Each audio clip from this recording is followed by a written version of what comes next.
जी। Okay.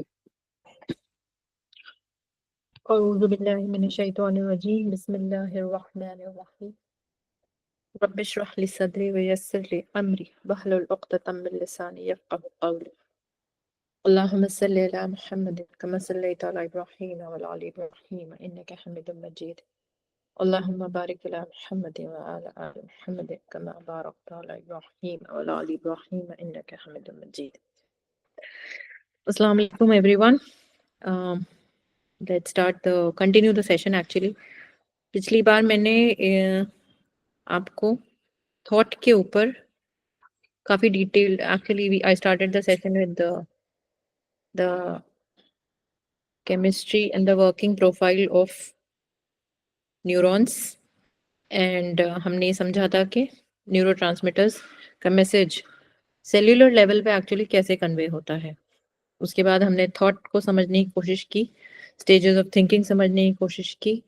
इसमें अल्लाह सुब्हानहू तआला का इरशाद, how human thought and the capacity to think has been addressed at various stages in the Holy Quran।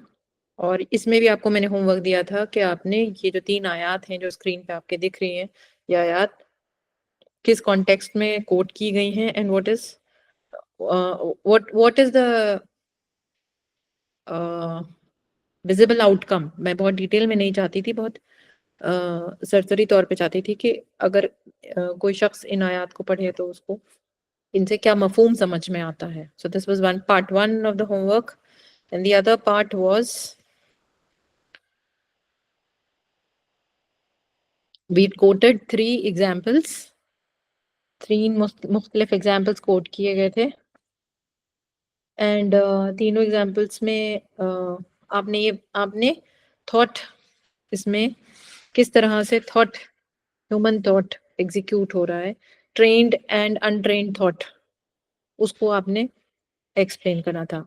Before we move on to the explanation of the homework, हमारी नहीं तो neurotransmitters की continuity टूटेगी। I would like to introduce exactly कि neurotransmitters को किस तरह से हम देखते हैं, मतलब केमिकली इनको किस तरह से देख रहे हैं। एंड इसके बाद हम आज एक और ब्रेन का हिस्सा है जहाँ हम इतनी ज़्यादा तवील स्टडी कर चुके हैं न्यूरोट्रांसमीटर्स के बारे में, बट हमने पूरे सीरीज में अभी तक शायद उतना प्रॉपरली नहीं समझा कि how is it actually working at the biological level, मतलब बॉडी में एक्चुअली काम कैसे कर रहे हैं। हमने आप ऐसे समझे टुकड़ों में समझा है कि ब्रेन है, ब्रेन के वेरियस पार्ट्स आपने पढ़े, फिर आप सेल्यूलर लेवल पे चले गए, सेल्यूलर लेवल पर फंक्शनिंग कैसे हो रही है।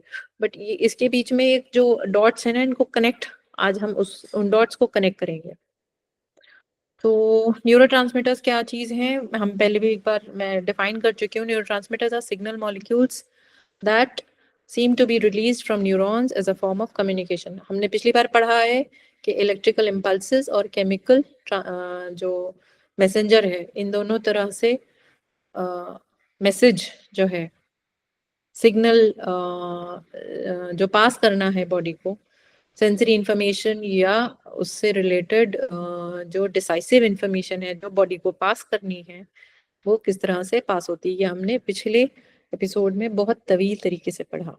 अब इसमें आगे आपको ये भी समझना जरूरी है, मैं बहुत डिटेल्स में नहीं जा रही, मैं बहुत बहुत ज़्यादा समराइज करने की कोशिश की। It's very difficult for me coming from the background, वाकई मेरे लिए बहुत मुश्किल है इसको नटशेल में रखना।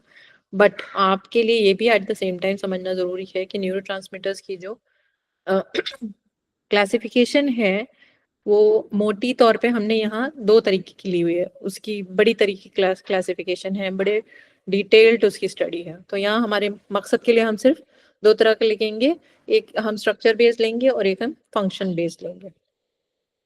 पहले फंक्शन बेस्ड समझ लें, तो आपके स्क्रीन के सेकेंड हाफ में दिख रहा है फंक्शनल बेस्ड, एक्साइटेटरी, इनहिबिटरी और मॉड्यूलेटरी।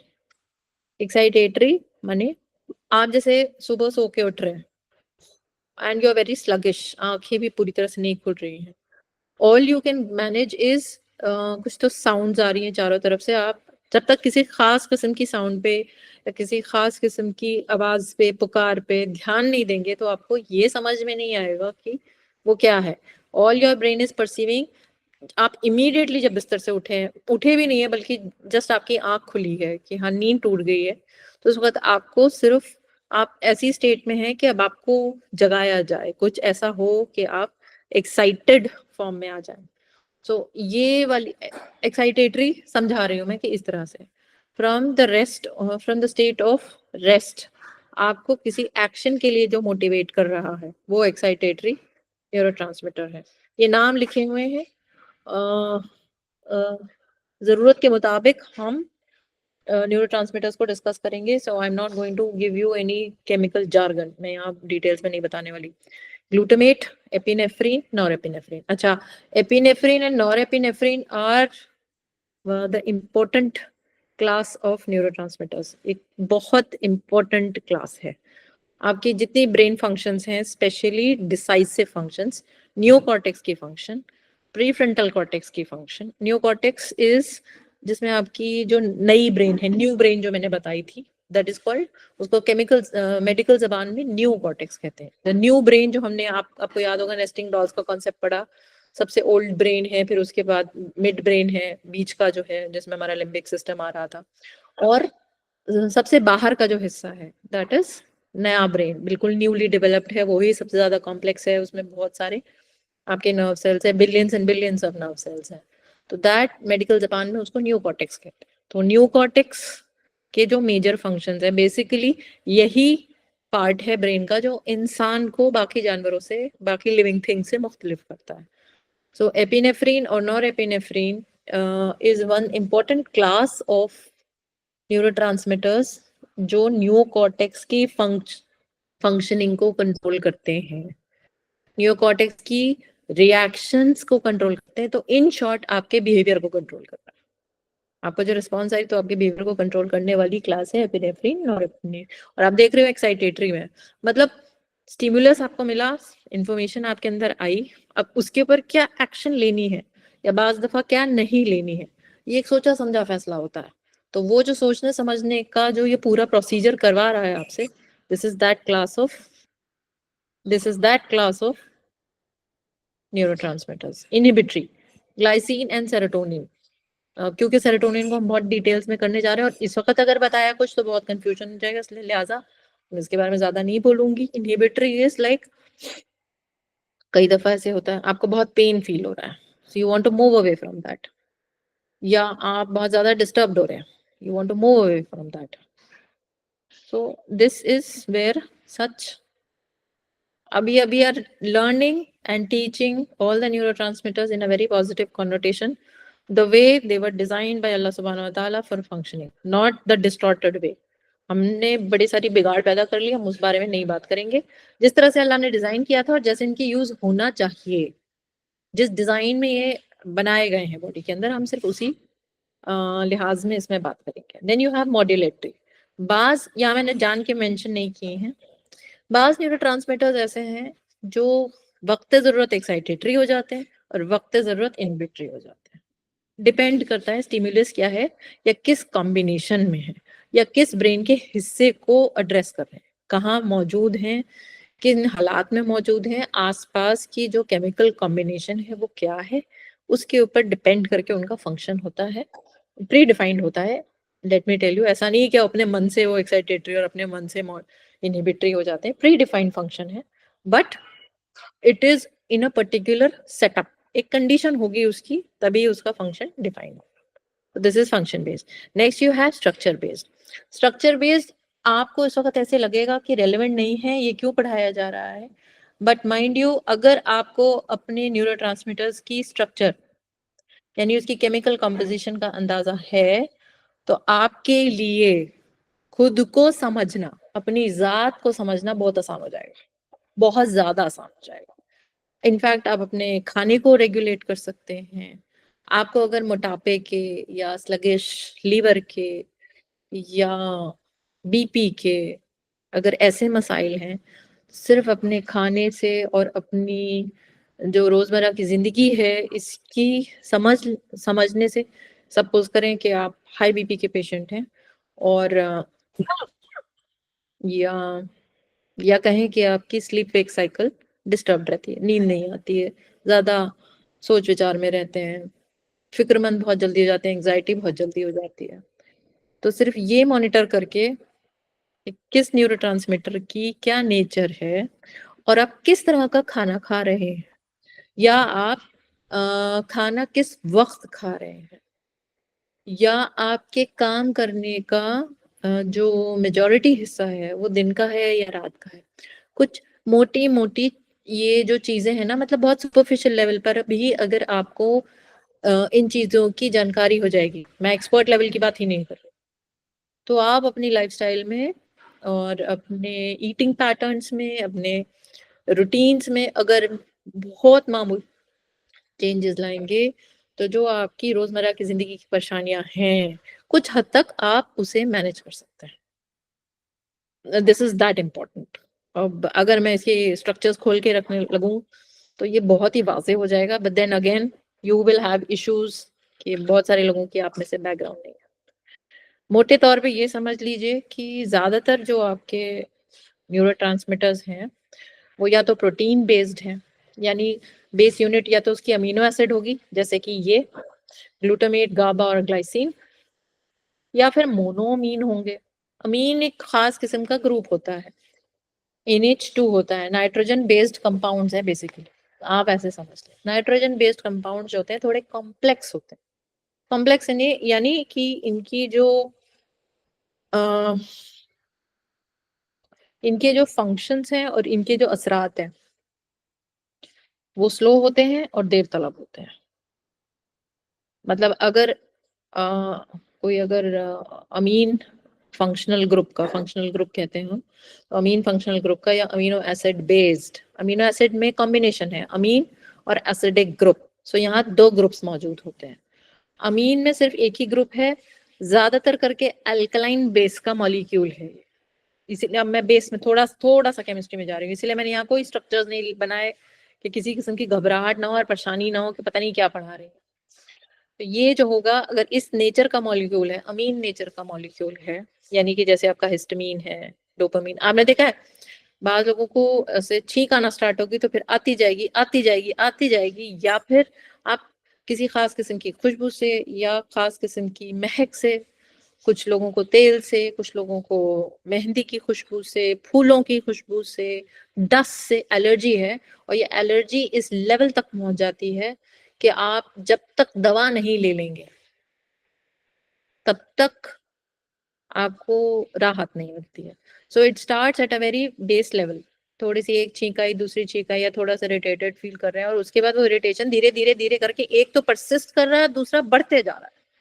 सो अब आपको समझ में आया होगा कि इस मॉलिक्यूल का नेचर होता है। वही देखिए डोपामिन, पहले थोड़ी छोटी डोज चाहिए होती है, फिर धीरे धीरे धीरे करके उसकी लत लगती है, फिर बड़ी डोज चाहिए होती है, और फिर और ज्यादा, न सिर्फ ज्यादा डोज चाहिए होती है क्वांटिटी में, बल्कि देर तक भी चाहिए होती है। वक्फा भी बढ़ेगा और क्वांटिटी भी बढ़ेगी। तो ये इस मॉलिक्यूल का नेचर है, ये जो अल्लाह ने इसकी जो कंपोजिशन जो बनाई है वो कंपोजिशन ऐसी है। और पेप्टाइड हो गया आपका जब बहुत सारे अमीन मॉलिक्यूल्स एक लंबी चेन में लगे हुए होते हैं और क्रॉस कनेक्शन में होते हैं, तो वो पेप्टाइड है। पेप्टाइड प्रोटीन का बेस यूनिट है। तो फिर ये भी एंडोर्फिन्स, खुशी का हार्मोन कहते हैं इसको, एंडोर्फिन्स को, ये भी उसी नेचर का हो गया। Now besides that you have certain neurotransmitters और hormones which are steroidal in nature. Steroid बिल्कुल वही काम करता है जो एंटीबायोटिक काम करता है। अगर आप एक होम्योपैथी की मेडिसिन लेंगे तो वो एक पूरा कोर्स आपको कराएंगे और जल्दी से आराम नहीं मिलेगा। वहीं अगर आप एक एलोपैथिक मेडिसिन ले लेंगे तो उसमें जो बेस मॉलिक्यूल होता है, जो मोइटी होती है, वो बड़ी कॉम्प्लेक्स, भयानक, भयानक इन द सेंस कि थोड़ी शरीर पे जोर डालने वाली या शरीर को बर्डन करने वाली, उसकी जो ब्रेकडाउन है उस मॉलिक्यूल का, वो बॉडी के ऊपर थोड़ा बर्डनिंग है, एनर्जी कंज्यूम करता है। न सिर्फ एनर्जी कंज्यूम करता है बल्कि वो कुछ टारगेट जो टिश्यूज हैं उसको बहुत शदीद तरीके से उसके ऊपर असरात करता है। तो स्टेरॉइड मॉलिक्यूल्स, आपके स्टेरॉइड्स आप जानते हैं, स्टेरॉइड आजकल बहुत कॉमन वर्ड है, बॉडी बिल्डर्स लेते हैं, एथलीट्स लेते हैं, स्टेरॉइड्स बैन भी हैं। स्टेरॉइड और स्टेरॉइडल मॉलिक्यूल्स जो हैं वो ड्रग्स में लिए जाते हैं। By drugs I mean opioid drugs which is like cocaine and the related group। तो स्टेरॉइड्स इतने पावरफुल मॉलिक्यूल हैं। कॉर्टिसोल आपका जो एक हार्मोन है, कॉर्टिसोल, वो स्टेरॉइड बेस है। इसलिए ये वजह थी स्ट्रक्चर बेस्ड न्यूरोट्रांसमीटर्स को, मतलब ना चाहते हुए भी मुझे आपको ये इंट्रोडक्शन देना पड़ा। तो अगर आपके पास बेसिक बेसिक नॉलेज है, बहुत डिटेल में जाने की, कोई बायोलॉजी का आपको एक्सपर्ट बनने की जरूरत नहीं है, बट अगर आप बेसिक बेसिक नॉलेज इतनी इतनी जानते हो कि इन हालात में ये हार्मोन निकलता है, इस तरह से काम करता है, तो आपका जो एक रवैया है अपने जिस्म की तरफ, आप उसमें थोड़ी तरमीम करते हैं, लाइफस्टाइल चेंजेस लेके आते हैं। खुद को समझने के लिए अगर आप इतनी सारी कोशिशें करते हैं, तो इंशाल्लाह उसके अच्छे नतायज, आपके जो आप चाह रहे हो, जैसे नतायज आप चाह रहे हो, आपको इंशाल्लाह जरूर मिले। Now having said that, neurotransmitters कैसे कम्युनिकेट होते हैं, किस तरह से क्लासिफाई होते हैं, मोटा मोटी मैंने बता दिया। Now if you guys can go ahead and research on this, और बहुत मजा आएगा अगर वाकई इस पे रिसर्च करोगे ना, क्योंकि जितनी जानकारी अपने बारे में लोगे उतना ही अच्छा रहेगा। That's how the better you know yourself, the better you will be able to control yourself. सारा खेल खुद पर काबू पाने का है। वो शायद, आई डोंट नो, बाज लोग कहते हैं, एक बड़ी कच्ची हदीस है, कहते हैं कि इसकी कोई सनद जो है वो कहीं से साबित नहीं है। बाज इसको बड़े रूटीन तरीके से इस्तेमाल करते हैं, और मानते तो हैं कि ज़ईफ है, पर ये भी मानते हैं कि ऑथेंटिक है। I am no scholar on this, but बहुत कॉमन ये एक सेइंग है कि हदीस है कि जो खुद को जान गया वो फिर अपने दीन को, अपने अल्लाह को, सबको अच्छी तरह से समझ पाए। So this is our criteria to learn this topic.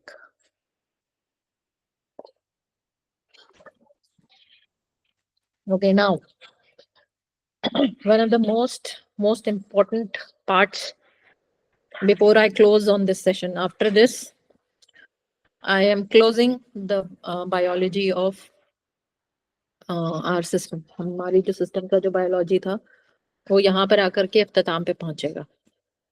Now, before I give you any details into this, आपने ब्रेन का स्ट्रक्चर अगर आपको याद हो तो, we'll go back to here. Yes, मेरी स्क्रीन दिख रही है? नेस्टिंग डॉल्स वाली स्क्रीन दिख रही है आपको? यस यस जी, बिल्कुल जी।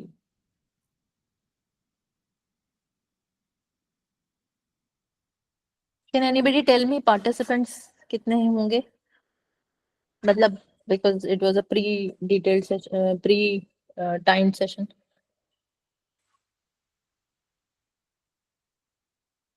It's 12। Okay, so okay, we'll go ahead with this. आप जो ये येलो कलर का स्ट्रक्चर दिख रहा है ना, पॉन्स के नीचे मेडला ओब्लोंगेटा दिख रहा है ना, सो दिस एंड ये पीछे छिप गया है, सेरिबेलम इसके पीछे छिप गया है। ये यहाँ से स्टार्ट होता है, हाइपोथैलेमस के नीचे से, यहाँ से, और पॉन्स से लेकर के ये पूरा नीचे, फिर इनफैक्ट ये आगे जाकर के मर्ज हो जाएगा स्पाइनल कॉर्ड में। This is called the brain stem. ये मैंने खास वजह से यहाँ दिखाई है आपको, अच्छी तरह से देख लें। ब्रेन स्टेम, ये ब्रेन स्टेम कहलाती है। पॉन्स इसके खास किस्म का हिस्सा है, अभी हम देखेंगे स्ट्रक्चर में। मेडला भी एक खास हिस्सा है। The entire structure is not medulla, the entire structure is not pons. ये पर यहाँ से हाइपोथैलेमस की, यानी ये जो रेड वाला हिस्सा है, इससे लेकर के और जब तक स्पाइनल कॉर्ड शुरू नहीं हो जाती तब तक का जितना हिस्सा है, इस सबको ब्रेन स्टेम कहते हैं। I will come back to our topic now. This is called the, अब ये यहाँ पर देखें, ये दिख रहा है हिस्सा। Can you see my cursor on the screen? Yes.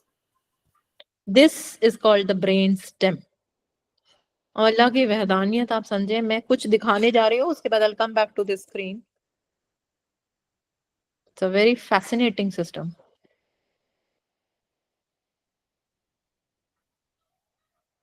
Is it this is not is it visible now? Yes, ma'am. Yes. Yeah, okay.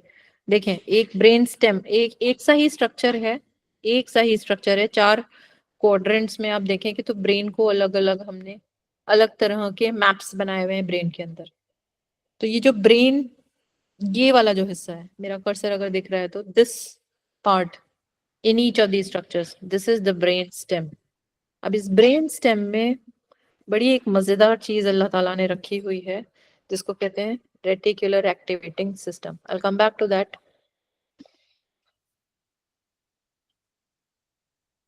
Okay, इसको कहते हैं reticular activating system, RAS. Reticular formation भी कहीं कहीं लिखा दिखाई पड़ेगा। रेटिकुलर का मतलब होता है जाल, एक जाल, और जाल भी क्लोजली बुना हुआ नहीं, एक लूज, आप एक समझ ले, लूज गुच्छा है जो एक साथ पोजिशनड है, जिसमें आपस में कोई खास कनेक्शन नहीं है, ये बंधा हुआ नहीं है, इसमें कोई मैश नहीं है। मैश समझते हैं ना, क्रिस क्रॉस जो लाइनें होती हैं उसको मैश कहते हैं, इसमें कोई मैश नहीं है। ये तकरीबन एक लूज गुच्छा है जो एक साथ एक जगह पर पोजिशनड है, मौजूद है, पोजिशनड है, उसको कहते हैं reticular. Reticular activating system, activating system इसलिए नाम दिया गया है कि एक नर्व्स का एक जाल है, यानी न्यूरल नेटवर्क्स का एक जाल है जो इस ब्रेन स्टेम के 4 मुख्तलिफ हिस्सों से ओरिजिनेट करता है। तो इसका मतलब 4 उसके ओरिजिनेटिंग पॉइंट्स हो गए। अब क्योंकि 4 ओरिजिनेटिंग पॉइंट्स हैं तो इसका मतलब हर एक जगह से एक लूज जाल जैसा एक स्ट्रक्चर बन रहा है। वही 4 मैंने आपको दिखाए थे, धीरे धीरे करके समझाते हैं। ये इसको कहते हैं diffused set of neurons. Neurons हमने देखे थे, और न्यूरॉन्स अकेले तो पाए नहीं जाते हैं, एक में एक कनेक्शन होती है कि एक दूसरे तक, एक एक्सॉन, फिर उसके बाद डेंड्राइट्स, फिर दूसरा सोमा सेल बॉडी, फिर उसका एक्सॉन, फिर डेंड्राइट्स, और इसी तरह से पूरी पूरी एक लड़ी सी बनती है। So that is called the nerve, मतलब वो nerve, neural connect, neural line हो गई एक पूरी की पूरी। और अगर ये आपस में क्रिस क्रॉस में कनेक्शन हो, यानी कि आपने डेंड्राइट्स देखे ही थे, I'll show you. या देखिए, एक जाल जैसा दिख रहा है स्क्रीन पे, if you see this photo. Yes. नहीं, you still not in that photo, wait, मेरा शायद आज कनेक्टिविटी बहुत लूज है। या now can you see my cursor? Yes, ma'am. Yes, ये एक जाल जैसा ही दिख रहा है ना, Yes, ma'am. अगर ये बहुत क्लोजअप में है ये, पर ये जाल जैसा दिख रहा है। So this is what I mean, so this is the neural network. Now we'll come back. मैं कई बार न्यूरल नेटवर्क का तबसरा कर चुकी हूँ, कई बार रेफर कर चुकी हूँ, न्यूरल नेटवर्क इस वर्ड को कई बार यूज भी कर चुकी हूँ।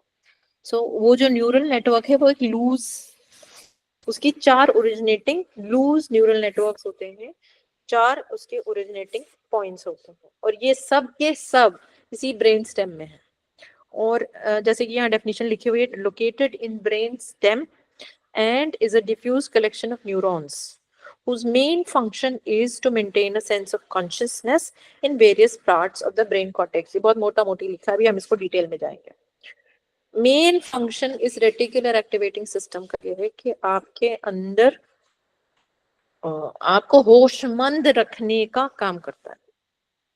आप जितनी देर जगे हुए हैं या कोई चीज परसीव कर रहे हैं, आप ध्यान किसी चीज पे लगा रहे हैं, या अब कुछ आपके फंक्शंस ऐसे हैं जिसमें बहुत ज्यादा ध्यान लगाने की जरूरत नहीं है, मतलब आपकी डिफरेंट स्टेट्स ऑफ कॉन्शियसनेस को मेंटेन करने वाला जो सिस्टम है, that is reticular activating system. ऐसे समझो ये आपका एक बिल्ट इन ऑटो पायलट है। जब बहुत गम की स्टेज में है, बहुत दुख की स्टेज में है, शॉक की स्टेज में है, तभी भी कुछ बेसिक फंक्शंस है ना, जैसे मैंने पिछली बार एग्जांपल दिया था, अगर याद हो तो मैं उसी एग्जांपल को फिर से उठाती हूँ कि फौतगी हो गई है घर में और कोई बहुत ही करीबी, you lost somebody very near to you, but still you will have this sense कि मतलब आपने क्या कपड़े पहने हुए हैं और आप बहुत शौक रंगों में नहीं है, या फिर आप खुद से कह रहे हैं कि अच्छा मेरे घर में मेरे साथ तो ये इंसिडेंट हो गया है, सो हम how am I suppose to be. आप अपनी जो इमोशंस है उसको आप आइडेंटिफाई स्टिल कर पा रहे हैं। आप अगर जैसे कि आप किसी बहुत हंसी खुशी की जगह से आ रहे थे और इंसिडेंटली कुछ इंसिडेंट हो गया आपके सामने, तो अब आप खुद ही कहते हो कि how can I be so happy, मेरी लाइफ में तो ये हो गया है। तो ये एक आपको अपनी कॉन्शियसनेस का अंदाजा, एक जो कोई चीज दे रही है ना, कोई ऑटो पायलट है जो आपको बता रहा है कि खुश कैसे हो सकती हो, तुम्हारे तो साथ ये हो गया है, या फिर तुम इतनी ज्यादा परेशान क्यों हो रही हो, ये कोई इतनी बड़ी बात तो नहीं है, you can still manage it. तो आपको एक स्टेट ऑफ कॉन्शियसनेस में रखना, आपकी ब्रेन को ऐसे एक मोड में रखना कि आप डिसीजन मेकिंग स्टेट में मोर और लेस रहो, वही है। That's why I use it's an built in auto pilot. और अगर बहुत ही ओवर सिंप्लीफाई करके कहूँ तो इसका फंक्शन है to keep you alive and to keep you sane, अपने होश हवास में रखना। और जैसे हम बहुत ज्यादा गुस्सा करते हैं, बहुत ज्यादा हम रिएक्ट कर रहे हैं अगर किसी चीज पे, तो उसके बाद देयर इज अंदर से खुद से ही एक सेंस आता है कि इतना भी क्या मैं चिल्ला रही हूँ, इतना भी मैं क्या इरिटेट हो रही हूँ। So suddenly you'll just go somewhere and just sit down and keep quiet कि जाओ मेरे से बात नहीं करो, मेरा मेरा दिमाग ठीक नहीं है। हु टेल्स यू कि तुम्हारा दिमाग ठीक नहीं है ना, यू रियलाइज तुम्हारा दिमाग ठीक नहीं है। So there is some part of your brain, और आपको इंफॉर्मेशन फिल्टर कर रहा है। जैसे आप, मैंने एक और एग्जांपल दिया था कि हम कोई चीज कर रहे हैं, कोई जॉब परस्यू कर रहे हैं, कोई बिजनेस परस्यू कर रहे हैं, और हम कहीं पर भी जा रहे हैं तो हमें उससे रिलेटेड इंफॉर्मेशन ही दिख रही है, जबकि वहां पर बहुत सारी इंफॉर्मेशन अवेलेबल, पर मुझे मेरे मतलब की इंफॉर्मेशन हर जगह दिख जा रही है। That means some part of my brain is continuously working towards that. इसका मतलब इंफॉर्मेशन तो है, पर वो मेरे को मेरी इंफॉर्मेशन फिल्टर करके दे रहा है। सो कुछ कौन सा सिस्टम ये काम कर रहा है? It is this reticular activating system. So basically आपको क्या कर रहा है, फिर से हम मोटे फंक्शंस रिवाइज करेंगे। आपका बिहेवियर जो है अरूजल अरूजल का बिहेवियर होता है, अराउजल मतलब बेहोशी के जो बरक्स एक आपका व्यवहार है।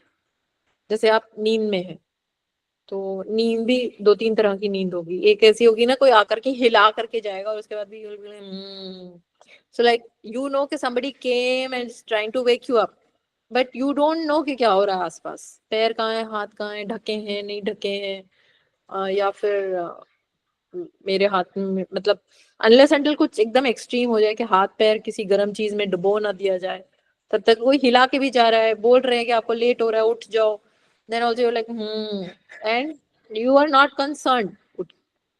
वो एक आपकी स्टेट ऑफ डीप स्लीप है। वो स्टेट से आपको उठा करके बिठाने वाला, अरे मुझे बहुत लेट हो गया किसी ने मुझे उठाया नहीं, वहां से वहां तक लेके आने वाला, इसको कोई सिस्टम तो बैलेंस करेगा। So that is one part. Then consciousness, मैंने बताया कि बहुत सारी इंफॉर्मेशन है, पर आप अपने फोकस कर रहे हैं किसी किसी चीज पर, और किसी काम में एकदम कॉन्सेंट्रेट कर रहे हैं। जैसे कि अगर आपसे कोई बात कर रहा हो और आप उसी वक्त भगाड़ लगा रहे हैं या तेल के साथ काम करें, तो आप बोलोगे 1 मिनट। या आप ड्राइव करें, गाड़ी टर्न करें या गाड़ी बैक करें, या बहुत बिजी एरिया से निकल रहे हैं, या किसी शार्प चीज से काम करें, तो आप बोलेंगे 1 मिनट रुक जाओ। So that means you know that your attention is required more on something else, but at the same time you were doing multitasking, आप कुछ कर रहे थे, आप दूसरा कुछ काम कर रहे थे। तो आपको एक अंदर से आपका ब्रेन सिस्टम आपको बोल रहा है no no no no no, इस you need to concentrate here more, ये काम बिगड़ जाएगा या फिर ये डेंजरस चीज है। So that then motivation, motivation पे खैर बाद में आएंगे। ओके, तो आपकी ब्रेन और आपके सेंसेस के बीच में एक गार्ड का काम करता है। मैं बोला ना, सेंसरी स्टिमुलस आया और फिर उसके बाद किस चीज पे कंसंट्रेट करना है, किसको शन आउट कर देना है, किस तरह से रिएक्ट करना है, वो पूरा जो मॉड्यूलेशन का काम है वो रेडिकुलर एक्टिवेटिंग सिस्टम करता है। ओके, अच्छा यहाँ मैंने ब्रीफ इंट्रो इसकी लिखी हुई है। जैसे responsible for vital functions like sleep wake cycle, maintaining heart rate, motivation, motor activity मतलब आप चल फिर सकते हैं, लोकोमोटरी फंक्शंस जितने हैं, आपकी स्पाइनल कॉर्ड से रिलेटेड सारे फंक्शंस। ऐसे होता है ना, नस में नस चढ़ गई, पैर में कुछ हो गया, तो आप यू कीप, आप कुछ तो पैर की एक्सरसाइजेस करते हैं, उंगलियां पीछेंगे, खोलेंगे, पैर को एड़ी की तरफ से स्ट्रेच करेंगे, you know something like that. So these are all motor functions, हाथ के फंक्शंस, मोटर माने चलने फिरने के functions, electrical activity of the cortex and many endocrine activities. अब I will not go to the details. Then components of the RAS: ascending reticular activating system, descending reticular activating system, reticulospinal tracts. Ascending descending का basic मतलब ये है कि अभी हम पढ़ेंगे, don't worry, नसों का वो जो एक सॉरी न्यूरल नेटवर्क जो है ये पूरा, यानी कि न्यूरॉन्स का जो बंच है, जो ऊपर की तरफ यानी ब्रेन की तरफ, अब ये आपकी ब्रेन स्टेम हो गई, यहाँ से जो ऊपर की तरफ जाएगा तो असेंडिंग, और यहाँ से जो नीचे की तरफ जाएगा तो वो डिसेंडिंग। अच्छा, now very briefly we'll say damage to RAS may lead to sleep disorders. ADHD is attention deficit syndrome, मतलब ऐसे ही कुछ होता है, I can't give the medical details. Cognitive impairments, माने आपने बाज लोगों को देखा होगा कि they are like, नहीं मैंने सुना तो, और पर मुझे समझ नहीं आया, तो सुना, उन्होंने सुना, उनको बताया भी गया, ऐसे कोई टेक्निकल लैंग्वेज भी नहीं की यूज की गई, सादा जबान यूज की गई थी, और उन्होंने सुना पर उनको समझ नहीं आया, कॉग्निटिव इम्पेयरमेंट। इसको अगर हम फिलोसॉफिकल लेवल पे लेके जाएं तो कुरान में भाई कई बार अल्लाह ताला ने इरशाद फरमाया कि वो सुनते हैं और समझते भी हैं, बट दे डोंट एक्ट, मतलब उन्होंने उस चीज को सुना, उसको परसीव भी किया कि अगर ये कहा गया है कि भाई ये खुदा की इबादत करो, उसके साथ किसी को शरीक मत करो, उसके कानूनों को फॉलो करो, उसकी इत्तबा करो, उसके रसूल की इत्तबा करो, तो ये उन्होंने सुन लिया, ये सुनाई पड़ गया, और सुन के इसका मतलब भी समझ आ गया, but when it comes to practice they don't do it. Why do they not do it? Because there is a cognitive impairment. तो उनको ये समझ मतलब कॉग्निटिव इम्पेयरमेंट के बड़े सारे लेवल्स होते हैं। सो अभी के लिए we will not go into that. Then motor deficits, कई बार आपकी कुछ, जैसे पार्किंसंस डिजीज है, आपने सुना ही होगा, उसमें हाथ पैरों पे से मोटर ही फंक्शन ही उसमें अफेक्ट होता है, हाथ पैरों पे से कंट्रोल नहीं होता, हाथ हिल रहा है, लगातार हाथ हिल रहा है, बंदा साइन करना चाहता है साइन नहीं कर सकता, ग्लास पकड़ना चाहता है ग्लास नहीं पकड़ सकता, अपना चश्मा टेबल से उठा के खुद पहन नहीं सकता, क्योंकि अपनी जो मोटर नर्व्स हैं वो उसके काबू में ही नहीं है। तो वो ऐसे कंटिन्यूअसली हिलने वाले, जो बहुत बूढ़े लोग होते हैं पार्किंसंस डिजीज के अगर मरीज हैं तो उनकी बहुत तकलीफ में होते हैं, खाना नहीं खा सकते, पानी नहीं पी सकते, वॉशरूम नहीं जा सकते, जो बेसिक अपने फंक्शंस हैं। और अल्लाह हम सबको इस तरह की किसी आफात से बचाए। So impairment of the reticular activating system can lead to such problems. अच्छा,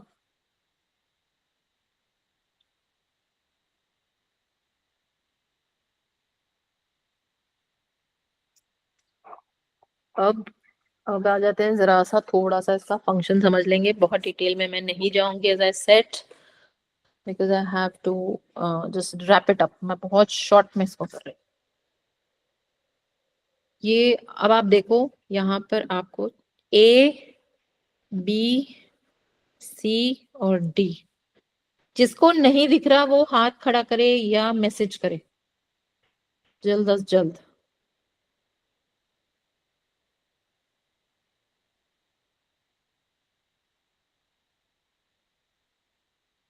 इसका मतलब सबको दिख रहा है, आई, यस, ओके। सो अब आप देखेंगे, ए में है नॉर एपिनेफ्रीन, बी में है सेरोटोनिन, सी में है डोपामीन, और डी में है एसिटाइल कोलिन।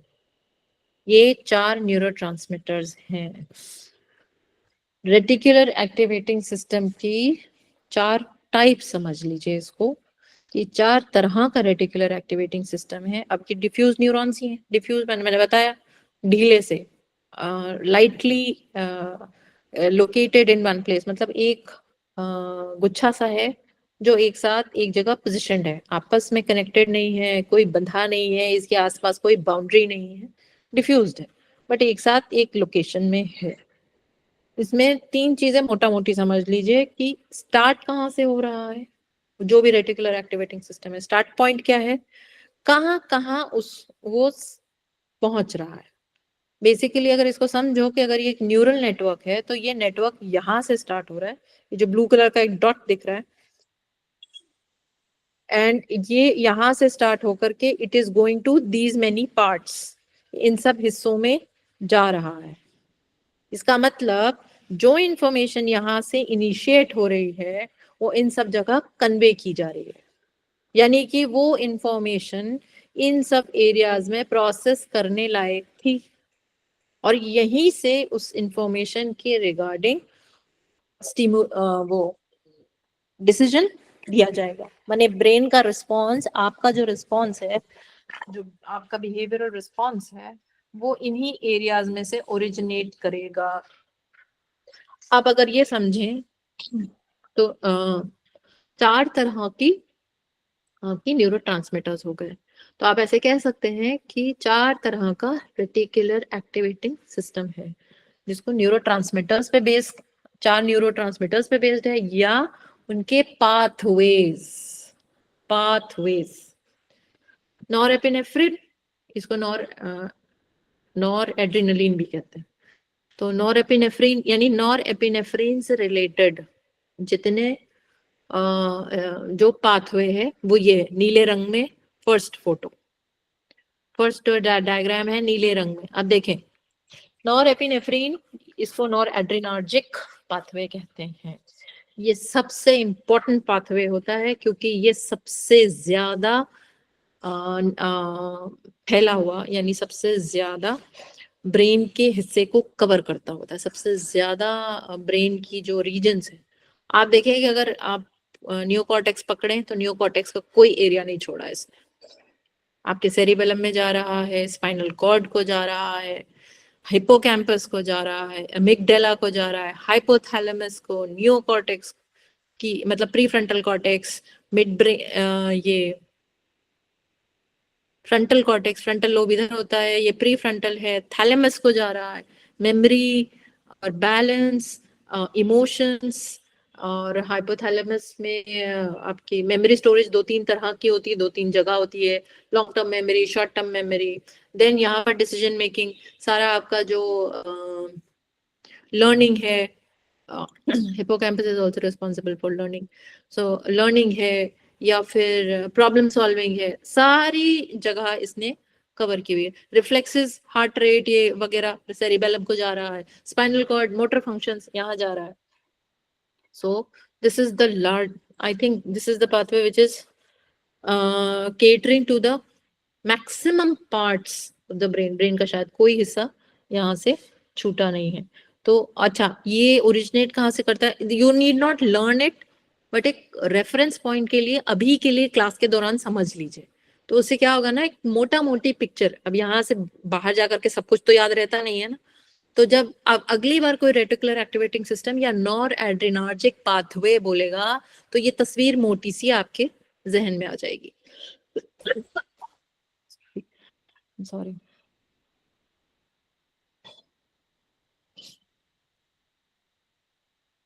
यहां तक क्लियर है? ओके,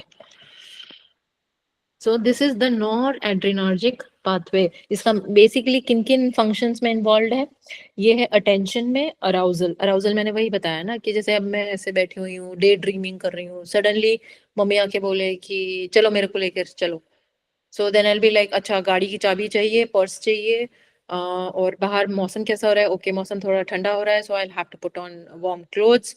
अच्छा हम कहाँ जा रहे हैं, फलानी जगह जा रहे हैं, so okay I need this much. तो ब्रेन सडनली एकदम एक्टिव, मैं डे ड्रीमिंग कर रही थी, आसमान तक रही थी, और मम्मी ने बोला कि जाना है, तो सडनली ब्रेन ने एकदम एक्टिव होकर के कि हाँ ये चाहिए, यहाँ जाना है, ये रिक्वायरमेंट्स है, अच्छा गाड़ी में पेट्रोल नहीं है, सो मैं ये रास्ता नहीं लेके मैं वो रास्ता ले लूंगी, बीच में मम्मी जितनी देर में काम करेगी मैं उतनी देर में पेट्रोल डलवा लूंगी, और whatever it is. So arousal, then attention and arousal, sleep wake cycle. आपने जानवरों में स्पेशली ये चीज देखी होगी कि they don't stay awake at night except for nocturnals. जो अल्लाह ने जिनको डिजाइन ही रात में खाने और बाकी एक्टिविटीज के लिए किया है, उनके अलावा जो डायर्नल्स हैं, दिन के जो जानवर या चरिंद परिंद हैं, वो सूरज ढलते ही they will go to whatever their shelter is, and उस वो अगर आप सूरज ढलते के वक्त उनको कुछ खाना डालेंगे, वो खाना नहीं खाएंगे। आप कोई एक्टिविटी अगर उनके साथ इन्वॉल्व होंगे तो आपके साथ किसी एक्टिविटी में इन्वॉल्व नहीं होंगे, because their cycles are design like that. Likewise humans are also designed. अब मैं उस स्लीप वेक साइकिल में नहीं जाऊंगी। मेलेटोनिन एक हार्मोन होता है, और आपकी जो डाइजेस्टिव सिस्टम है उसकी जो डाइजेस्टिव जूसेस और एंजाइम्स हैं, इनमें और मेलेटोनिन में बिल्कुल रिवर्स बैलेंस चलता है।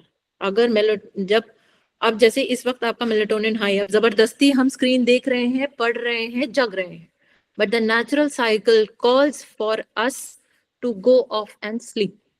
अगर आप रूटीन साइकिल फॉलो करोगे और मगरिब के वक्त के पहले खाना खा के अपनी डाइजेस्टिव सिस्टम को मतलब शट डाउन के लिए तैयार करेंगे कि हाँ I have to go and take rest, and you fall asleep by 9 और maximum by 10, naturally you will end up getting up early. मतलब आप सुबह फजर या उससे पहले नेचुरली उठ जाएंगे। This is the natural cycle, क्योंकि melatonin hormone works like that. आपकी जैसे ही सूरज ऊपर जाता है, मेलेटोनिन हार्मोन नीचे जाता है, और जैसे ही सूरज डूबने लगेगा, मेलेटोनिन की कॉन्सेंट्रेशन ब्लड में हाई हो जाती है। कौन करता है ये? आपका रेटिकुलर एक्टिवेटिंग सिस्टम है। कोई एक सिस्टम नहीं है, इसमें चारों सिस्टम्स इन्वॉल्व है।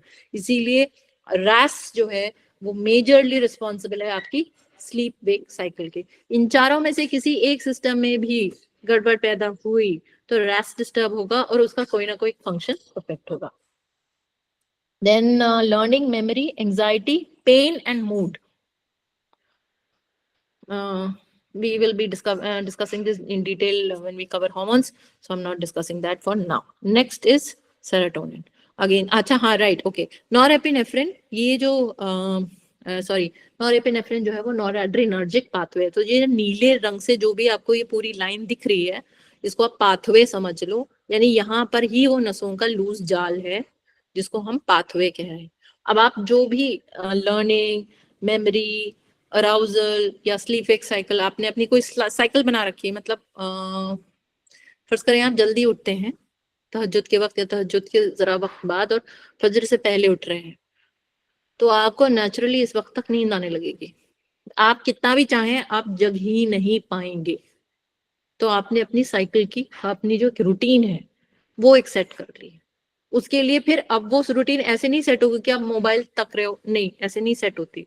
या फिर आप 10 बजे खाना खा रहे हो, ऐसे नहीं सेट होती। उस रूटीन के सेट होने के लिए पूरा एक रिदम मेंटेन करते हैं, उसको कहते भी हैं सर्केडियन रिदम। उसको पूरे मतलब अपनी बॉडी के हर सिस्टम के एक रिदम को आपको मेंटेन करना पड़ता है, तब जाकर के वो चीज बैलेंस होती है। So this originates the noradrenergic system, it originates in locus coeruleus, और यहाँ से ये इन पार्ट्स को जाता है, सेरिबेलम को भी जा रहा है। इसी तरह से सेरोटोनर्जिक पाथवे है। सेरोटोनर्जिक में देखिए हरे रंग की दो स्ट्रक्चर्स दिख रही हैं, तीन रैफेन्यूक्लियाई, इनको रैफेन्यूक्लियाई कहते हैं। दो न्यूक्लियाई जो हैं, ये दो, मेरी स्क्रीन की तरफ देखिए, दो, ठीक है, ऊपर ऊपर की तरफ दो और ये नीचे की तरफ दो। तो ये दो जो है ऊपर की तरफ, इसको अपर न्यूक्लियाई कहते हैं, और ये लोअर न्यूक्लियाई। अब जो लोअर न्यूक्लियाई है वो स्पाइनल कॉर्ड की तरफ जा रहा है।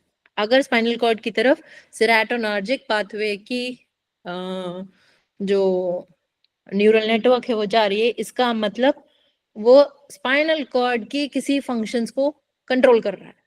और वो कौन से फंक्शंस हैं? वो हैं लोकोमोशन और पेन। आपने देखा होगा बहुत सारी ऐसी सर्जरीज होती हैं या बहुत सारे ऐसे होते हैं मेडिकल प्रोसीजर्स होते हैं जिसमें स्पाइन में इंजेक्शन देते हैं ताकि आपको पेन फील ना हो। आजकल तो जो चाइल्ड बर्थ सर्जरीज होती हैं तो उसमें the mother is almost awake, क्योंकि स्पाइन में इंजेक्शन देते हैं। Because what are they targeting? They are targeting the pain pathway. यहाँ से जो पेन पाथवे है, सेरोटोनर्जिक पाथवे, उसको उन्होंने वो ड्रग बना के उसी को टारगेट किया। वहां पर उसने ड्रग ने रिसेप्टर से कंबाइन कर दिया, और अब मेडिकल प्रोसीजर चल रहा है और पेशेंट बात कर रहा है, सब देख वेख रहा है, उसको वो जनरल एनेस्थेटिक देने की जरूरत नहीं है। उसी तरह से ऊपर के न्यूक्लियाई होते हैं अपर न्यूक्लियाई। अपर न्यूक्लियाई अब आप देखिए अपर न्यूक्लिया जो ब्रेन के कई सारे हिस्सों में जा रहे हैं। अब इसमें क्या होता है ऊपर के जो दो ये हैं दे विल लीड टू ये देखिए लिम्बिक सिस्टम में जा रहा है अंदर के।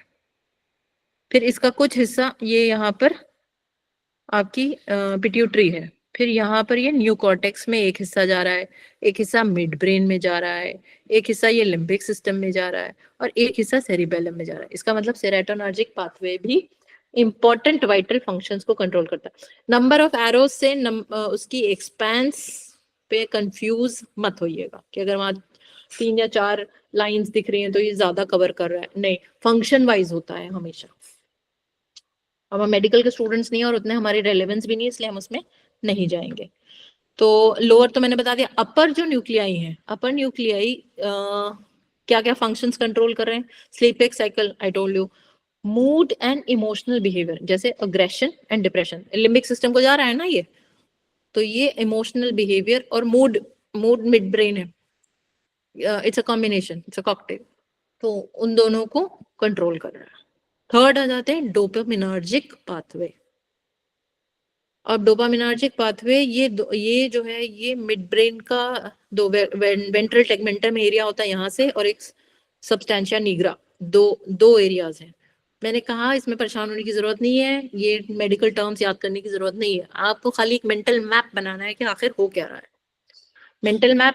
अब आप देखिए सब्सटेंशिया निग्रा जो एक ओरिजिनेटिंग पॉइंट है, यहाँ से पूरी तरह से जैसे कि होता है ना जाल की तरह लिम्बिक सिस्टम को कवर कर रहा है, देख रहे हैं। और एक हिस्सा है जो प्रीफ्रंटल कॉर्टेक्स को जा रहा है, बस इतना ही। डोपामिनर्जिक पाथवे इन्हीं दो मेजर एरियाज को कवर कर रहा है। So that means neocortex and limbic system, ठीक है। और dopaminergic pathway motor control, motor control यहां से आ जाएगा, ये जो है। और रिवॉर्ड सेंटर्स, इसका मतलब सोशल बिहेवियर और एडिक्टिव बिहेवियर दोनों को कंट्रोल करेगा ये न्यूरल नेटवर्क। और फिर लास्ट में आ जाएंगे एसिटाइल कोलिन। एसिटाइल कोलिन बड़ा ही इंपॉर्टेंट, बहुत ही इंपॉर्टेंट एक न्यूरोट्रांसमीटर है। मैं इसकी डिटेल्स में नहीं जाऊंगी, सिर्फ इतना बता दूंगी, इसको कहते हैं कोलिनार्जिक पाथवे। देख ही रहे हैं आप, 3 रंगों में बना हुआ। अच्छा ये देखा आपने ऊपर कहीं इन रंगों में नहीं बना हुआ है, ये यहाँ 3 रंगों में बना हुआ है।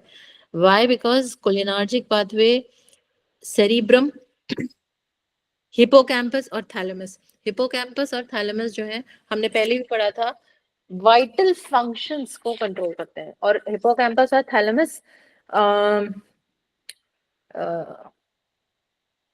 दे आर द, ये एक्चुअली एक ऐसे समझो कि वो डोरवे है आपकी लिम्बिक सिस्टम और नियोकॉर्टेक्स के बीच में।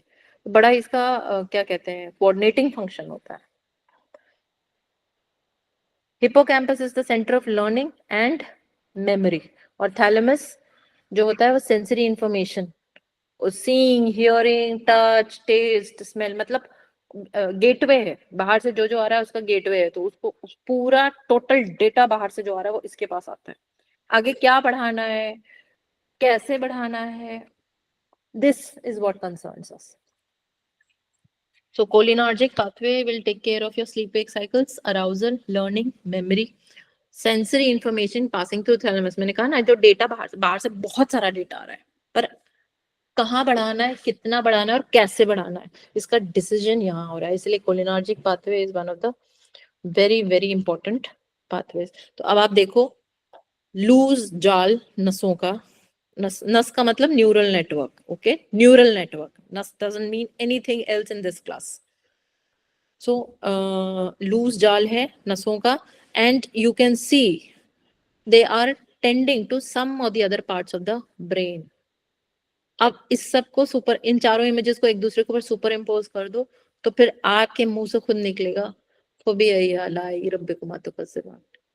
छोटे से एक पिंक कलर के गोश्त के लोथड़े में अल्लाह ताला ने कैसे चीजों को पोजीशन, और ये तो बिल्कुल लूज डिफ्यूज नेटवर्क है, इसमें तो कोई बाउंड्री नहीं है, कोई कनेक्शन नहीं, कोई तारे बंधी हुई नहीं है, ये ऐसे लूज तारे पड़ी हुई है, और इसमें से आपस में इंटरेक्शन होता है। और इसमें अगर गड़बड़ हो जाए तो बड़े सारे इसके मतलब after effects.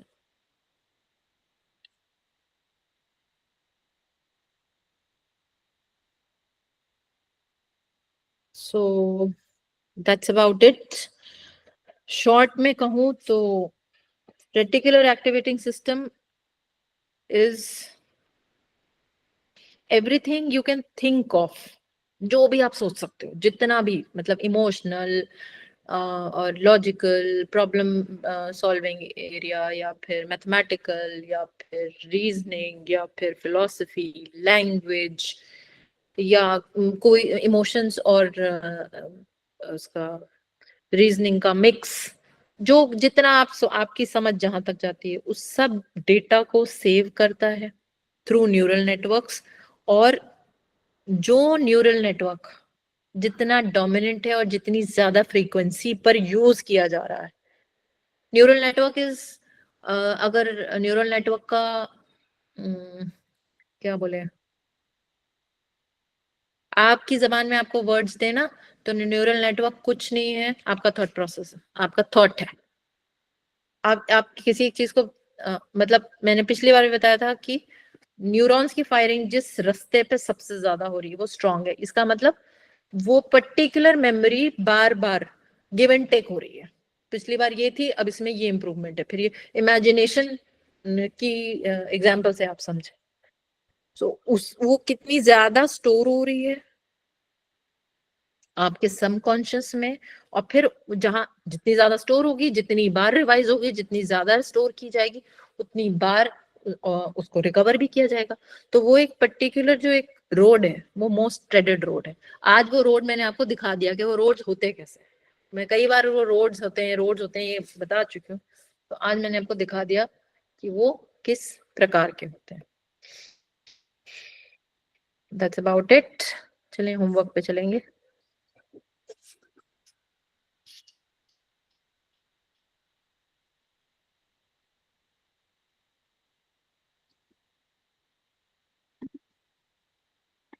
Any questions still here?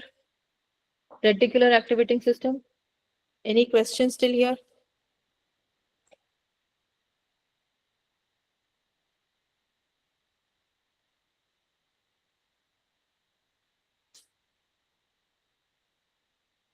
कोई सवाल?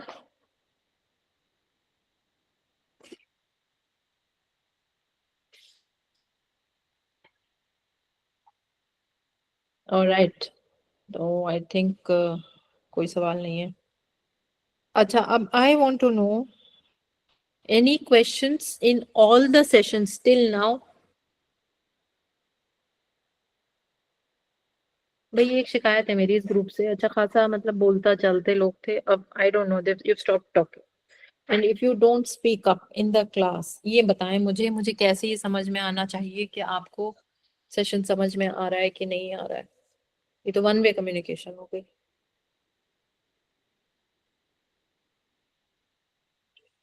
सब याद कैसे रखे? कोई याद रखने की जरूरत नहीं है, आपने सिर्फ एक मेंटल मैप बनाना है, सिर्फ मेंटल मैप पे कोई चीज कैसे काम करती है। आपसे कोई आपको इम्तिहान तो देना नहीं है कि कौन सा डोपामीन के कहाँ से निकल रहा था और कहाँ जा रहा था, और वेंट्रल टेगमेंटम में था कि पॉन्स वैरुलाए में था, कहाँ था, ये कोई क्वेश्चन नहीं पूछने वाला। आपको सिर्फ ये जानना है कि इस तरह से आपकी बॉडी की फंक्शनिंग काम कर रही है। मैं बहुत ज्यादा सादा जबान में बोलती हूँ। दूसरी चीज, अगर वो फंक्शनिंग ही जार्गन लग रही है, एक बार में समझ में आने वाली चीज, ये सब्जेक्ट ऐसा है ही नहीं। चाहे इसका बायोलॉजिकल पार्ट ले लें, चाहे इसका फिलोसफी ले लें, चाहे साइकोलॉजी का ले लें, ये सब्जेक्ट ऐसा है कि you will have to go back and revise. कुछ नहीं तो ये सेशन को रिवाइज करके देख लें। अच्छा, हर क्लास में मैं पूछती हूँ, पिछली क्लास से जो चीज आपको नहीं समझ में आ रही, आप रिक्वेस्ट कर लो ना ग्रुप में अपने टीम लीड को। आप सामने नहीं बोल पा रहे हो, कोई दिक्कत नहीं, अपने टीम लीड को बोल दो कि फलानी चैप्टर का या फलानी सेशन का एक हमें रिकैप करवा दिया जाए, या फिर उससे रिलेटेड कोई एक्टिविटी करवा दी जाए। जब भी हम किसी चीज से रिलेटेड कोई होमवर्क या एक्टिविटी करते हैं ना, एग्जाम लेने का भी यही पर्पज होता है, तो वो चीज हमें याद आती है। याद क्यों हो जाती है? क्योंकि आप उसके ऊपर पर्सनली बैठे काम करते हैं। तो अगर आप ये उम्मीद करते हो कि मेरे यहाँ से आकर के सुन करके और सब समझ में आ जाएगा, this is not that subject. Specially if you not from the background, then तो आपकी बहुत ही ज्यादा मुश्किल हो रही है। And trust me, I am from the background still. When the very first time I did the course ना, मैं कहीं मैं बिल्कुल ही ट्रैक छोड़ देती थी सच में। क्लास में डे ड्रीमिंग स्टार्ट हो जाती थी मेरी कि कुछ पढ़ ले तो पढ़ नहीं रहा है।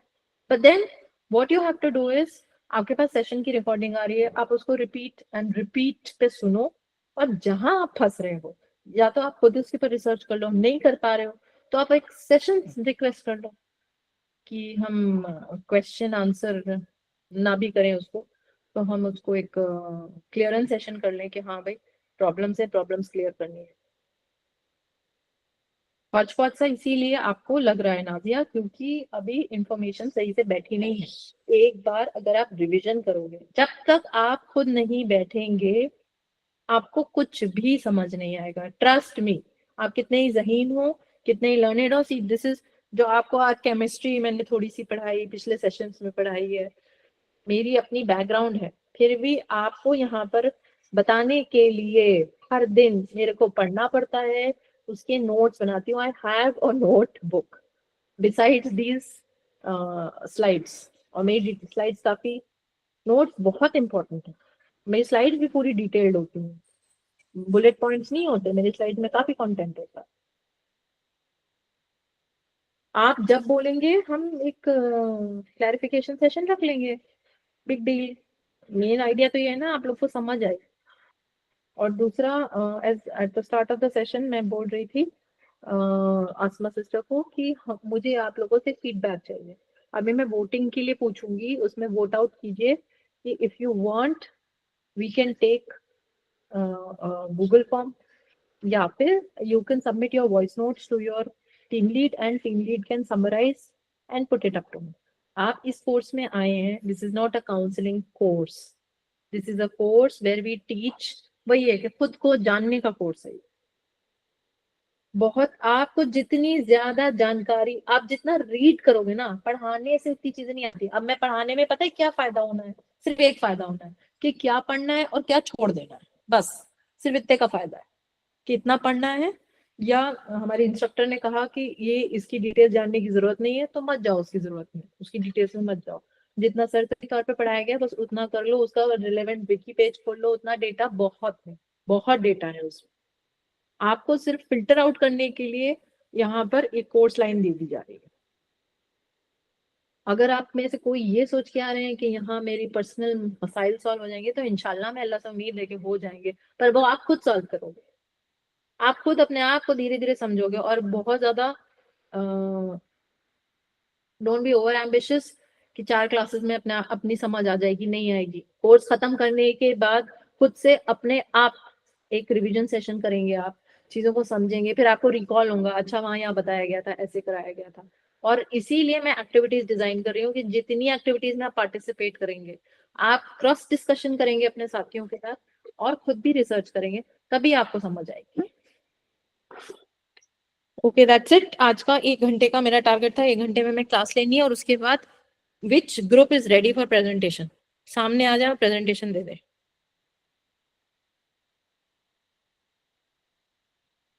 पहले तो बताएं टीम लीड्स कौन कौन मौजूद है।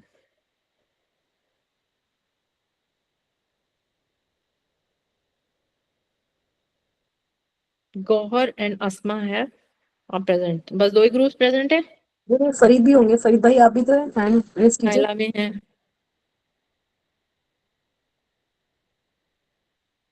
फरीद भी हैं, अबरार है। सडनली स्टॉप टॉकिंग, बिल्कुल भी।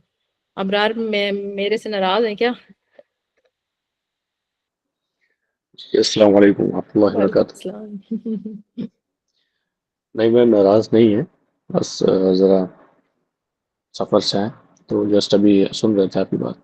असल में ना एक डिस्कशन हुआ था हमारा, हम यानी हम लोगों के ग्रुप का, फरीद भाई के साथ भी। तो हालांकि फरीद भाई ने एक्सप्लेन भी किया था उसमें क्वेश्चंस को। हम्म, तो ग्रुप में क्वेश्चन निकल के आया कि ये जो हम लोग यानी लर्न कर रहे हैं, हम्म, इसका इसका एज सच यानी कौन सा हाई लेवल का एप्लीकेशन। इम्पैक्ट पड़ जाना है। जी जी, यानी लेट्स से अभी जो आपने बताया माशाल्लाह काफ़ी अच्छी नॉलेज है, इसमें आपके बताने में कोई शायद हर्ष नहीं है, या फिर आपने जो बताया अच्छे से बताया, शायद हम लोग नहीं अच्छे से समझ पा रहे हैं। ठीक है, ये जस्ट एक क्वेश्चन निकल गया, यानी बाकी मेंबर्स का भी, सारों सारों का नहीं, कुछ एक का।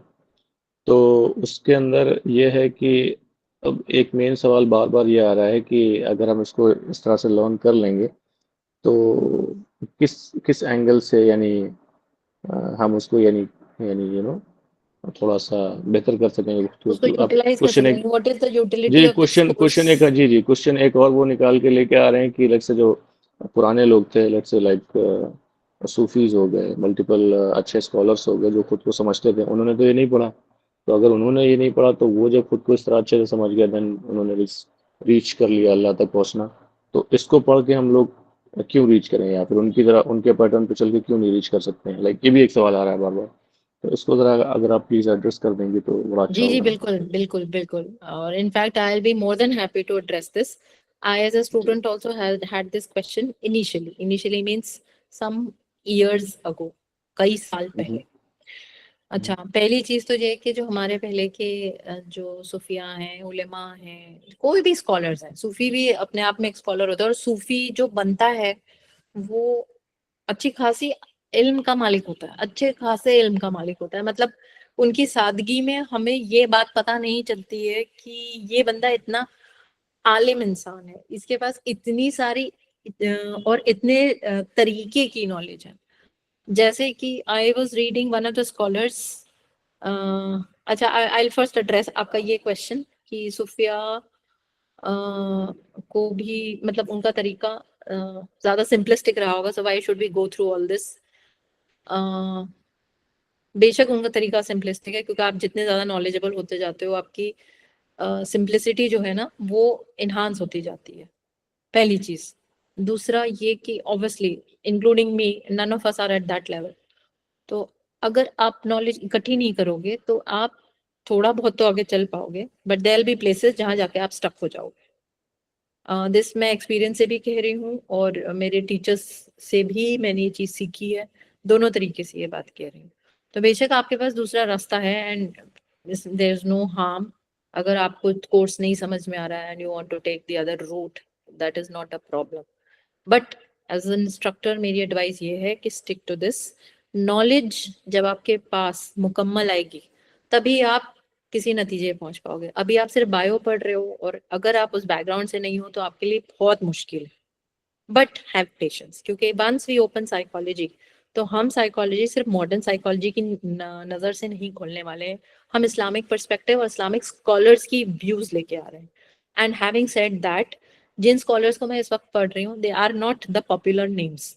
जो बंदे साइकोलॉजी की फील्ड से हैं उनके लिए तो वो नाम मतलब बरगुजीदा भी हैं, और बहुत रिव्यर्ड भी हैं, और बहुत ज्यादा नोन नेम्स हैं।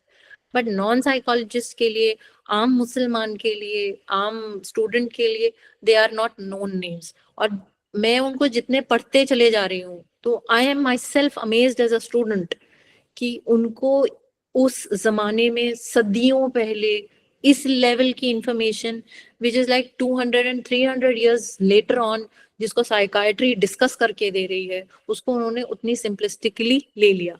अब उनकी और हमारी नॉलेज में फर्क ये है कि उनकी नॉलेज डायरेक्टली कुरान की समझ से डिराइव थी। We don't have that kind of समझ of our own holy book. तो आपको भी वो सिंपलिस्टिक तरीका मिल जाएगा, बस शर्त ये है कि आपको फिर कुरान का स्कॉलर बनना पड़ेगा। और इल्म कहीं से भी, जहां से भी आप स्टार्ट करेंगे, आप मुश्किल फेस करेंगे। तो चॉइस सीखने वाले की है। मकसद दोनों ही रास्तों का एक है कि अपने आप को उस लेवल पे ले आए कि खुद के ऊपर कंट्रोल, जैसे हमने नफ्स से खोली थी, नफ्स की फिलॉसफी से ये क्लास खोली थी, कि नफ्स की कंट्रोल हमारी उस लेवल पे आ जाए कि अपने लिए हमारी जिंदगी आसान हो जाए, और दूसरों के लिए हम एग्जाम्पल बन जाए, कि अगला भी हमें देख करके उस तरह की पैटर्न को फॉलो कर पाए। If you feel you can try the other way out, but as far as I have learned, जितना मेरी समझ अभी तक बनी है, आप कोई भी इल्म पकड़ेंगे, शुरुआत में आपको मुश्किल पेश आएगी और धीरे धीरे करके समझ आएगी। तीसरी बात, इस जो न्यूरोकेमिस्ट्री और न्यूरोबायोलॉजी अभी हम पढ़ रहे हैं, इसकी असल पकड़ हमें तब समझ में आएगी जब हम साइकोलॉजी खोलते हैं। जैसे ही हम जिस वक्त साइकोलॉजी खोलते हैं और हम थियोरीज की बात करते हैं, तो उस वक्त हमारा अपनी बॉडी से नेचुरल कनेक्शन बनने लगता है। जब हमें साइकोलॉजिस्ट कुछ कहता है कि उसकी ऑब्जर्वेशंस ऐसी हैं, और ये उसके एक्सपेरिमेंट्स हैं और ये उनके नतायज हैं, तो आप उस साइकोलॉजिस्ट को मानने या मानने की डिसाइसिव पोजीशन में आ जाते हो, जहां आप ये कह सकते हो कि हाँ इसकी ये बात सही है, दुरुस्त है, और ये बात गलत है। इसका एक बहुत इंपॉर्टेंट एग्जाम्पल है सिगमंड फ्रॉइड। सिगमंड फ्रॉइड की जो क्लासिफिकेशन है आइड ईगो और सुपर ईगो की, वो तो कोई भी मुसलमान मतलब कि हाँ इस लेवल पे क्लासिफाइड है, यस इसको मान लेगा। बट सिगमंड फ्रॉइड की जो साइको एनालिसिस की जो थ्योरी है, उसको सिरे से मुसलमान खुद बिल्कुल खुशी खुशी रद्द करेगा, क्योंकि उसकी थियोलॉजी, वो भी अपने लेवल का एक स्कॉलर है, बट उसकी जो थियोलॉजी है जो उसने प्रपोज किया है, वो मुसलमान की नॉलेज से या मुसलमान को सिखाई जाने वाली नॉलेज से मैच नहीं करता है। तो यहीं पर आपको पहला एग्जाम्पल मिल जाता है जहां आपको ये तमीज पैदा हो जाती है कि अगर हम किसी स्कॉलर को पढ़ रहे हैं, चाहे वो माना हुआ स्कॉलर ही क्यों ना हो, उसकी किस बात को जो कि हमारे दीन से मैच कर रही है, उसकी किस बात को मानना है और किसको छोड़ देना है। वहां पर भी आपके पास दीन की नॉलेज होनी जरूरी है। जिसके पास नफ्स की थ्योरी की नॉलेज नहीं है, मुसलमान है, बट सिगमंड फ्रॉइड को पढ़ता है, तो उसके भटक जाने के लाजिम चांसेस हैं। हालांकि सिगमंड फ्रॉइड की जो पूरी थ्योरी है वो सिरे से खारिज नहीं की जा सकती, बट उसकी थ्योरी का कुछ हिस्सा एक्सेप्टेबल है और ज्यादातर करके नॉट एक्सेप्टेबल है। सो ये तो आप जब धीरे धीरे करके आप पढ़ते चले जाएंगे, तभी आप इस नतीजे पे पहुंचेंगे।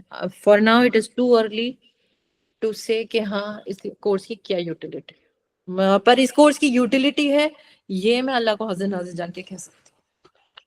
I was not in a इंशाल्लाह। position to say this 2 years back, but yes, आज मुझे समझ में आता है इस कोर्स की बहुत ज्यादा यूटिलिटी है। मेरा बस चले तो हर इस कोर्स को तो स्कूल लेवल पे इंट्रोड्यूस करा देना चाहिए। सही है इंशाल्लाह। अच्छा, अगर आप अपना एक्सपीरियंस बता सकें, आपने जब इसको शुरू किया था तो शुरू में तो ऑलमोस्ट सारी चीज़ें ही बाउंस जाती हैं, तो कितने वक्त के बाद आपको ये समझ में आने लगा था मेरे लाइक साथ उल्टा अच्छे हिस्सा लेवल पे? था। मेरा it started with biology, so I was very interested till biology ओ, पोर्शन कवर्ड। सही है। द मोमेंट सर क्योंकि open psychology, it bounced off. जी, मुझे क्योंकि साइकोलॉजी में असल बहुत में मेहनत करनी पड़ी। हमारा बैकग्राउंड असल में बायोलॉजी है नहीं, तो जी मैं इस पे समझ रही चलते हूँ। ना थोड़ा सा और आप मेरा बस जहन उतना थोड़ा सा ही लगता पढ़िए जितना पढ़ाया गया, बस उतना, उससे एक लफ्ज ज्यादा मत पढ़िए, उसकी जरूरत ही नहीं है आपको। है इंशाल्लाह। ठीक है मैम, इंशाल्लाह हम लोग कोशिश करते हैं, दुआओं की दरख्वास्त है। बाकी हम इंशाल्लाह बताएं इंशाल्लाह इंशाल्लाह आगे क्या करना है। हम जज़ाकल्लाह सब खैर। आपस में इज्तिमाई तौर पे एक दूसरे के लिए दुआ करें कि भाई हमारी ये जो मुश्तरका कोशिश है ये कामयाब हो जाए। Okay, coming back to homework. Gauhar हैं, फरीदुल हैं, आसमा है, नाइला है, Sumaiya Sana, is she there?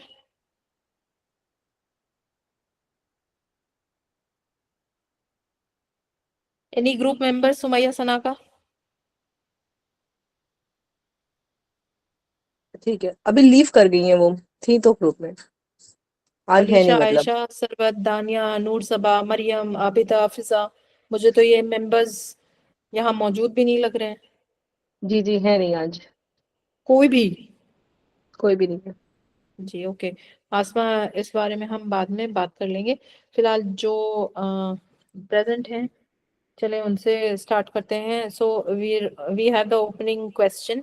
जब नबी इस्लाम की वफात हुई है, पर्दा फरमाया है आपने सल्लल्लाहु अलैहि वसल्लम ने दुनिया से, उस वक्त हज़रत अबू बकर was given the charge in the capacity of खलीफा। चलें, थॉट प्रोसेस बहुत जल्दी से प्रेजेंटेशन दें। 2 ग्रुप्स थे आई गेस। यस, सुमैया का नहीं है, नाइला का है। नाइला जल्दी से प्रेजेंट कर दें। Are you ready Naila? Chand, Zareen, Shehnaaz कोई भी नहीं है, अलकैफ भी नहीं है। I just saw Naila, I don't know if she is there.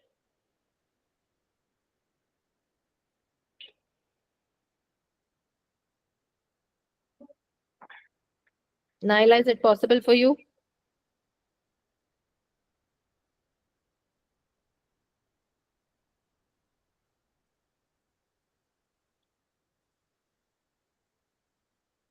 चलें फिर हम तीसरे ग्रुप पे आते हैं, आसमा जहरा। ओहो, फरीद भाई से ले लीजिए, लास्ट पे कर देते हैं हम। चलो भाई फरीद भाई से स्टार्ट कर देते हैं, फरीद भाई करें। पर फरीद भाई का और सैयद गौहर का एक ही टॉपिक है, ताइफ, तो फिर आपको 2 ग्रुप्स का इंतजार करना पड़ेगा। It's okay. चले भाई, anybody now, Faridul and Gauhar, कौन आ रहा है पहले? जल्दी जल्दी जल्दी। मैम मतलब मेरे पास वैसे कोई प्रेजेंटेशन नहीं है अभी, मैं पॉइंट्स रखूंगा कोई बात इंशाल्लाह। नहीं। गौर सिस्टर से आप पहले कर लीजिए, उनसे ठीक है। मैं पॉइंट्स रखूंगा गौर इंशाल्लाह, से मतलब मैंने क्या मतलब सीखा। देखो भाई, अगर होमवर्क नहीं करोगे ना तो जो भी शिकायत आप सब कर रहे थे नहीं समझ नहीं आ रहा, तो फिर और भी समझ नहीं आएगा। अभी तो ये नॉन टॉपिक्स हैं, अभी तो अननोन टॉपिक्स पे दूंगी, तब आप लोग क्या करोगे? सपोज करो भी न्यूरोकेमिस्ट्री पे दिया होता, तब क्या होता? तो कोई क्लास में ही नहीं आता, और मैं दीवारों के साथ क्लास ले रही होती। इस वीक के लिए थोड़ा माजरत चाहता हूँ कि थोड़ा बहुत ज्यादा बिजी शेड्यूल चल रहा था, इसकी वजह से कर नहीं पाया। इंशाल्लाह नेक्स्ट सेशन से करके आऊंगा इंशाल्लाह। चले मान लेते हैं। गौर आपा। जी अस्सलाम वालेकुम। वालेकुम अस्सलाम। चले बिस्मिल्लाह करें। मैं स्क्रीन शेयरिंग बंद कर देती हूँ, आप करिए। जी हमारे ग्रुप से शिफा प्रेजेंट करने वाली, मैं स्क्रीन शेयर कर रहा हूँ। माशाल्लाह।